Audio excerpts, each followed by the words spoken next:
Hey, weather forecaster Liam here. We have an extremely severe storm event that is going to affect over 60 million people over the next 48 hours. I'm going to break down who's most at risk, timing of the storm, and have a live look at HD Doppler radar, all on T.R.A. weather.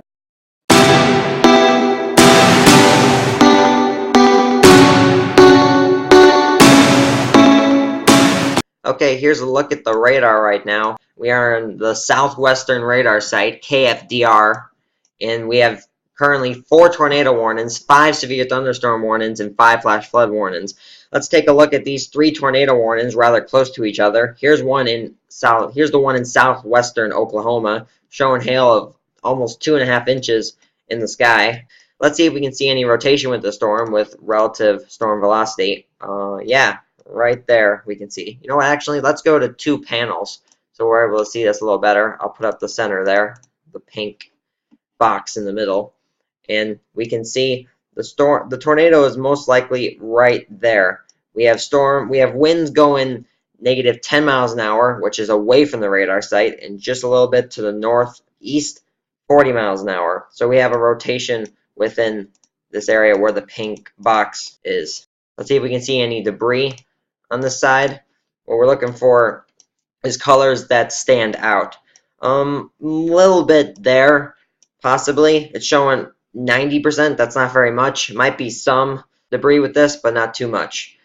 Let's see. Let's go back to storm velocity. Let's go back to this other tornado warning here.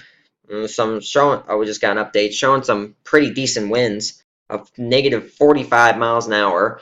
And just a little northeast of it, 25 miles an hour. So the tornado would most likely be right here. In fact, they might even reissue this tornado warning. Looks like it's starting to go out of the warned area. Let's see if we have any debris. Nope, not a lot showing up at all, actually. Seems there's more debris, if anything, down here. Let's see if there's any rotation here. I don't think so. Nope, that is just the winds. And this is registering of 1.5 inches. That's how big the hail is up there. Might get pea-sized hail with this, not too much. But the tornado warning is the one you want to watch out for. Okay, let's go back to one panel. We have one more tornado warning we want to see real quick. Let's go to our warnings panel. This one's in a different part of Oklahoma, northern Oklahoma. Let's take a look at this. Right now we're using the KTLX radar in central Oklahoma. And this is also followed by a severe thunderstorm warning. We can see where that tornado warning is. I bet you that tornado is right there. Let's see if we can see it with storm relative velocity. Yep, right there. See the rotation right there of negative 43 miles an hour, then right to the west of it, 39 miles an hour in the other direction. So let's see if we have any debris with this as it downloads. Not much debris signature showing up. We haven't been able to see a good debris signature, which is good. And this storm is producing almost 2-inch hail in the sky, not so much. Actually, I believe it would be this one, which is 1-inch hail. The TVS icon is showing a 9. That's pretty bad.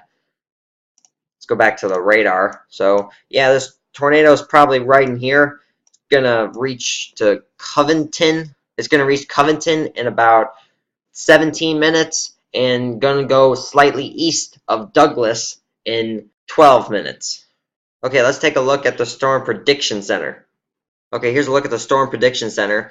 We have a high risk for severe storms in much of central and southwestern Oklahoma, northern Texas. That has over 2 million people in that high risk. We go to the moderate risk, which pretty much engulfs the rest of Oklahoma and some parts of Texas. That is 1.3 million people. And an enhanced risk for parts of Oklahoma except the Panhandle, which also includes very southwestern tip of Missouri, northwestern Arkansas, and again some parts of Texas. That has 1.7 million people. And a slight risk for parts of Colorado, Kansas, again for Missouri, Arkansas, and Texas, and the rest of Oklahoma. Also for parts of the Northeast, that is another system that is going to happen. And the slight risk has 22.6 million people at risk, and a marginal risk for all of the same places. Also, some more parts in the Northeast as well. Okay, let's time this out for you. This is currently 7 p.m. Central Time, and we see the squall line in central Oklahoma. Very, very strong squall line. Those are where shear was the most, and there was 4,500 joules per kilogram, a lot of CAPE. Also showing the squall line goes all the way to northern Texas, some parts of southwestern Missouri, and southeastern Kansas. Let's go to the middle of the night Monday.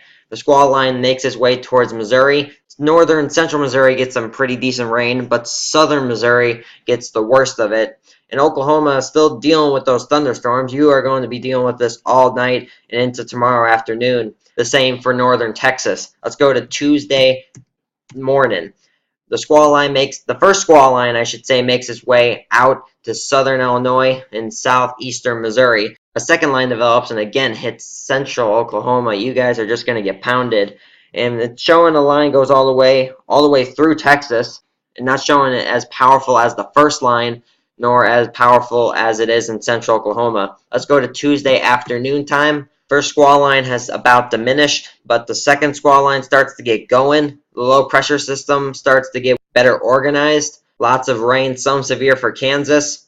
Eastern Oklahoma still getting rain, and Texas has some decent thunderstorms as well. Let's go to Tuesday afternoon. Low pressure over central Kansas, and a lot of decent rain for Nebraska. Looks like Missouri is going to get another round of storms Tuesday afternoon. Starts to approach Arkansas, makes its way out of Oklahoma and eastern Texas. Let's switch over to the map real quick so we can get a better view. Here we go, much better view. And this snapshot is currently about 1 p.m. Central Time. You can see how well this low pressure starts to get defined. It even gets more defined in a second. Let's go to Tuesday evening. The second squall line makes its way towards central Missouri, central Arkansas, and western Louisiana.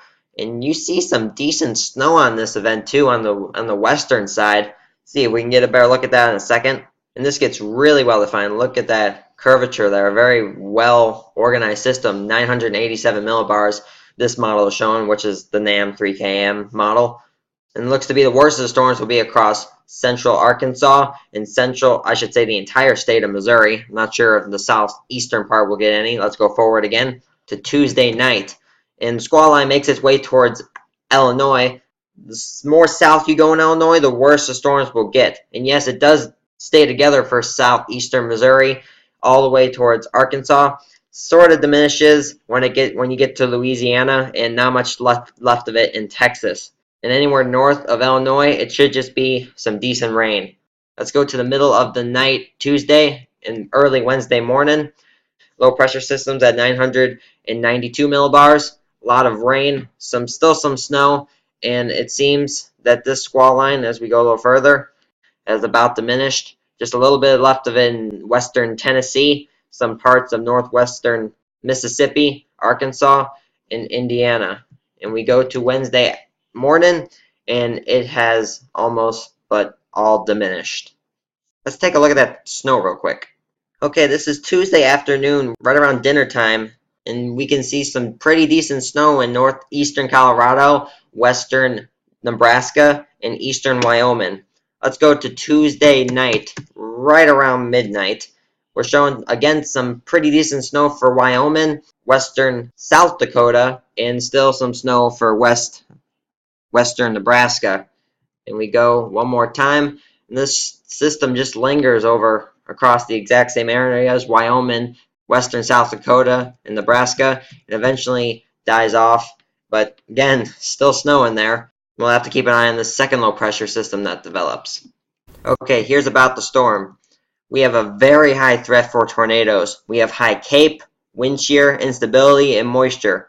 All the ingredients to produce large and dangerous tornadoes.